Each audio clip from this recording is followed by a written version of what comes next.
One day, Edward was in the shed where he lived with the other engines. They were all bigger than Edward and boasted about it. "The driver won't choose you again," said Gordon. "He wants strong engines like us." But the driver and fireman felt sorry for Edward. "Would you like to come out today?" "Oh, yes, please," said Edward. So they lit his fire, made lots of steam, and Edward puffed away. The other engines were very cross at being left behind.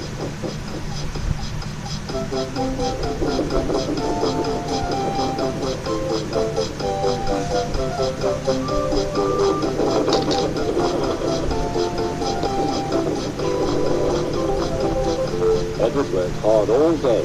The coaches thought he was very kind, and the driver was very good.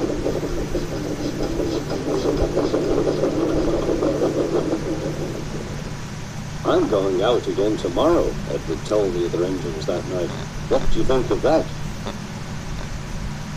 But he didn't hear what they said, for he was so tired and happy that he fell asleep at once. Next morning, Edward woke up to find nothing had changed. Gordon was still boasting. "You watch me, little Edward, as I rush through with the express. That will be a splendid sight for you. Goodbye, little Edward. Look out for me this afternoon."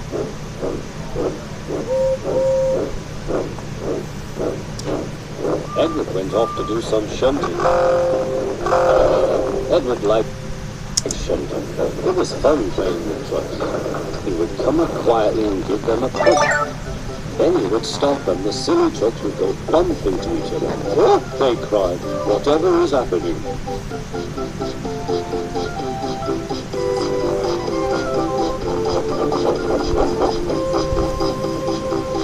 Edward played till there were no more trucks. Then he stopped to rest. Presently he heard a whistle. Gordon was very cross. Instead of nice shining coaches, he was pulling a lot of very dirty trucks. "A goods train, a goods train, a goods train," he grumbled. "The shame of it, the shame of it, oh, the shame of it." Edward laughed and went to find some more trucks. Then there was trouble. "Gordon can't get up the hill," the porter called to Edward's driver. "Will you take Edward and push him, please?" They found Gordon halfway up and very cross. His driver and fireman were talking to him severely. "You're not trying." "I can't do it," said Gordon. "The noisy trucks hold an engine back so." Edward's driver came up. "We've come to push." "No use at all," said Gordon. "You wait and see," replied Edward's driver. They brought the train back to the bottom of the hill.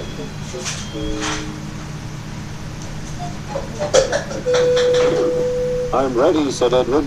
"No good," grumbled Gordon. They pulled and pushed as hard as they could.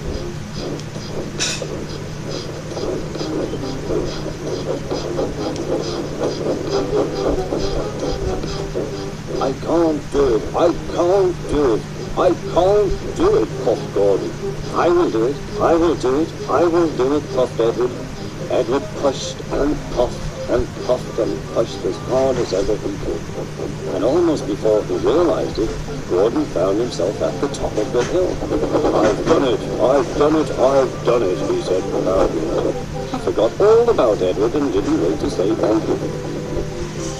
Edward was left out of breath and far behind. He ran on to the next station, and there he found that the driver and fireman were very pleased with him.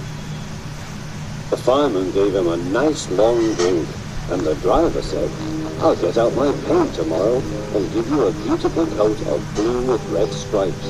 Then you'll be the smartest engine in the shed."